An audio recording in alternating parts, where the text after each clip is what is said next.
Hey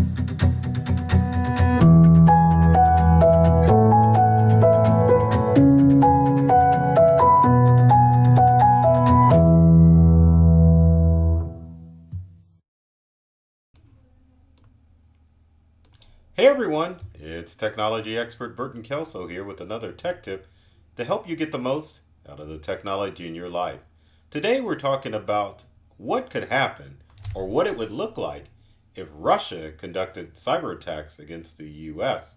Unless you've been hiding in a cave, you know that Russia invaded Ukraine about a week ago, and in prelude to that attack, they committed cyber war against the Ukraine, shutting down such things as banks, infrastructure targets, and other various cyber attacks that we'll go into details in this video. Now, don't think that just because this conflict is across the globe that it doesn't affect you. And truth be told, with this being on YouTube, you could be in the area of Europe close to Ukraine. So, regardless where you are, it's going to have repercussions. But today, we're talking about what could happen if Russia decides to attack the U.S. Now, you can be guaranteed that Russia will retaliate, especially with the sanctions that have been imposed against Russia. Russia won't take to that kindly, so of course the immediate way to retaliate would be to commit cyber attacks, and they can come in many forms across the U.S. Now, many of you are probably thinking that cyber attacks won't affect you because they will go against such targets as government and, of course, also the military. And while that's true that Russia will probably target the military and the government, there also are other things that they can do in order to affect average people like ourselves, in order to wreak havoc. Because remember, in the course of a cyber attack or cyber war, the whole idea is to create chaos. And even though you're a cyber criminal and you're attacking government targets, it's a good possibility that you probably will try to attack the civilians at some point to make their lives miserable. But what does that look like? Well, targets that you may not have thought of that will be attacked include the following. One is internet. And we've seen internet attacks before from Russia and other countries, but just think how much you could bring a country so reliant on technology down if you take out the internet. The targets are endless. If you clog websites and take down specific websites, which include government, military, and even financial sites, it would be chaos. Another dangerous thing that Russia could take down is water treatment plants. Yes, with everything being online, our infrastructure is at risk from Russia as far as cyber attacks are concerned. With the flip of the switch or with a couple of key strikes, Russian criminals could easily have polluted water dump into our fresh water supply. They could deny water to specific areas of the country. There's a lot of things that they can do which can cause issues and ruin our infrastructure. Next is finance. Banking could be a big target for Russian criminals if they decide to target the U.S. They definitely did it in Ukraine before the ground attack occurred. They employed specific ransomware and other tactics to take down financial institutions to cause disruption. Something else you can worry about, and you've probably already guessed this one, the power grid. Definitely take out power. One thing to take out the internet, but if you don't have any power, definitely can cause some issues and cause chaos in our country when it comes to taking down the electricity and our power grid. Another thing that Russians can target, which is pretty dangerous and easy to obtain, is GPS or other satellite linked systems.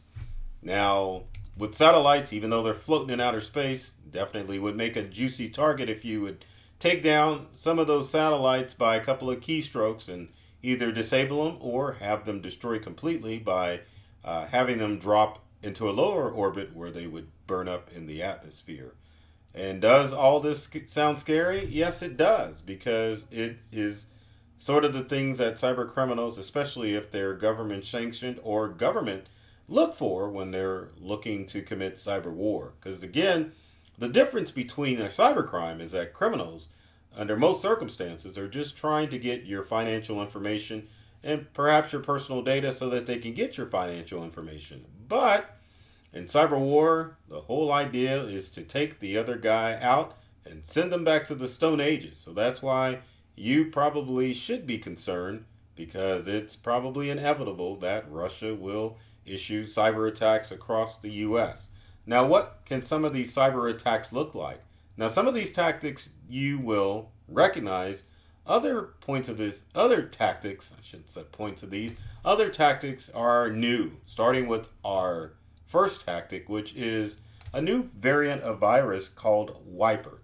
Now, Wiper is pretty cut and dry. The whole idea with Wiper is to get on your devices and to make sure that all of the information is completely obliterated from your devices. Now, obviously, that spells doom to government and infrastructure computers, but if you're a large business owner or a small business owner, it could have devastating attacks or effects to you, because most of you business owners don't make sure that you've got backups of your data on your devices. And so if your information's wiped, you could be in a heap of trouble, and that's why businesses are always advised, as well as you end users too that are watching, to always back up your stuff, because there's always a variant of virus around the corner that can definitely cause issues. Next on our list is good old ransomware.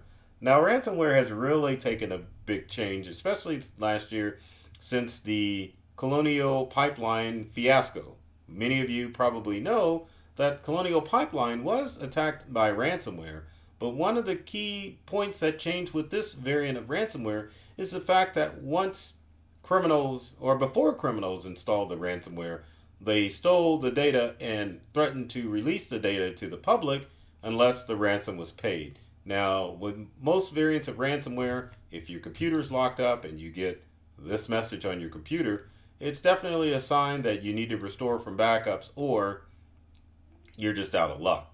But if someone threatens to release sensitive data about you, it really switches up the game as far as ransomware attacks are concerned, because not only are your systems disabled, but also you've got some criminal that's threatening to release your personal information or your business data to the World Wide Web, which really makes it to a point where you don't want ransomware to touch any of your devices, and you definitely need to stay safe.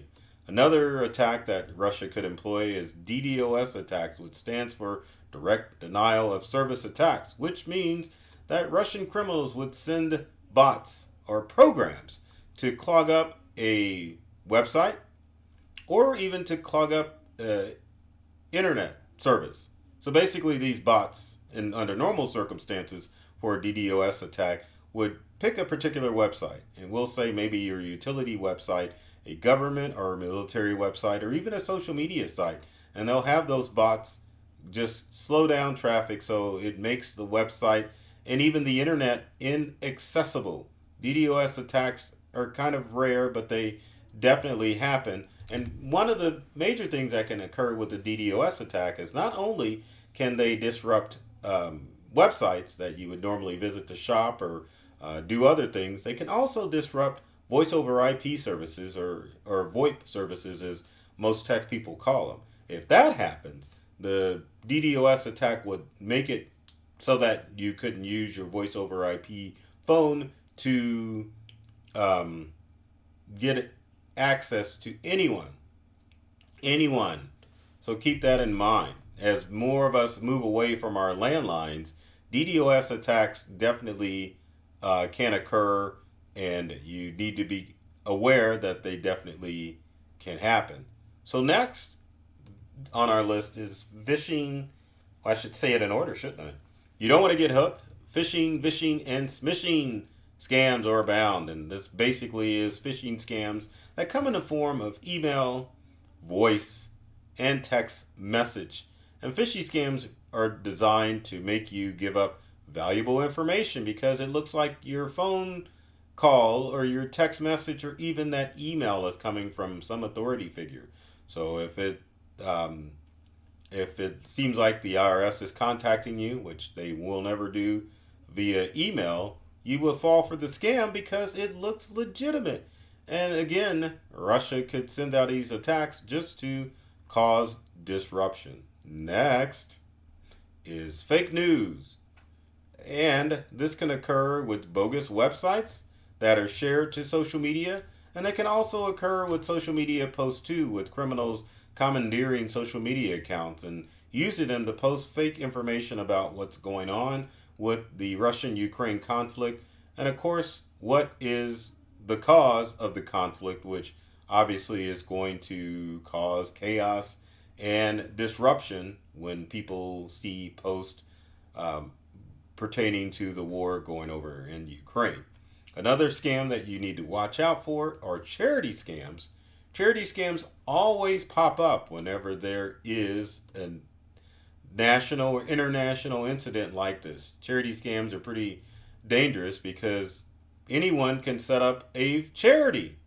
So if you are going to donate to a charity and say visit the Red Cross, you definitely want to make sure that you're visiting the Red Cross site in order to make sure that you're sending financial aid to the right place.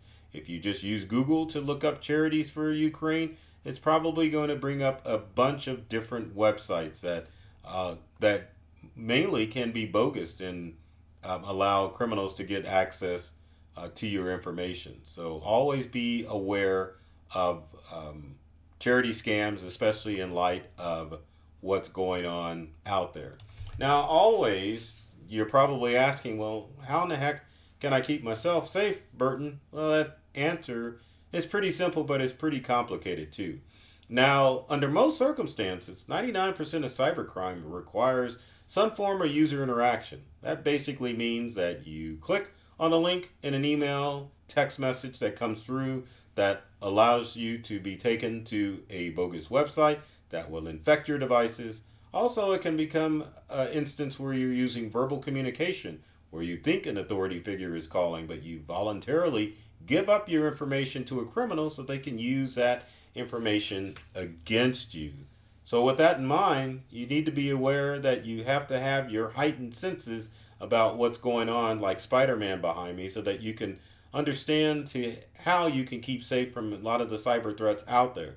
Don't let curiosity get a hold of you when it comes to responding to emails, text messages, and even visiting websites. In this day and age, more and more things that you do on your devices and on your computer could be a cyber incident that will get you in trouble. So always stay vigilant and make sure that you take the steps to make sure that you're keeping your devices safe and, of course, keeping your personal information safe too. Even if you're a small business owner, you need to do more due diligence and understand that your staff needs to be educated as far as what's a legitimate threat versus what's a bogus threat that's coming on. I will also share with you too, there are still viruses in the wild, but under most circumstances, all of your technology devices are protected currently from viruses that are on the internet. And there's several reasons why. Number one, most tech devices have firewall built into them. And when I talk about those devices, I'm talking about Windows and Macintosh computers. As far as smartphones are concerned, they're locked up as well. And the most common way you can get your smartphone infected is to download a malicious app from the Apple App Store or from the Google Play Store. Now, the other thing that's keeping most of your devices safe from criminals from getting attached to it, other than a firewall, is the fact that if you're using a home computer, you are probably on what's called a dynamic IP service, which means your address on the internet changes all the time. So just think about that stalker friend that you really don't want to see anymore. They know your address, you're there permanently in person, and they can always find you. But if on the internet they were trying to find the address of your computer, it's constantly in motion, so they would never be able to find your computerized address, and the same thing occurs with your devices. So always keep that in mind.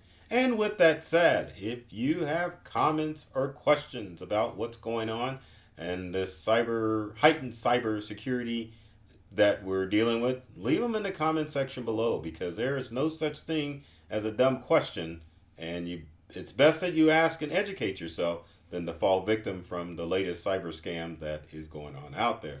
And with every video, I always beg, please, if you like this video, be sure to share, subscribe, and click the bell if you're watching this on YouTube, and just let's interact so that I can definitely help you stay alert to a lot of what's going on in this world that we're in, this incident that we're dealing with. So I love technology. I've read all the manuals, and I'm serious about making technology fun, safe, and easy to use for everyone. So take care of yourself and do many things to make you smile. And thanks for watching.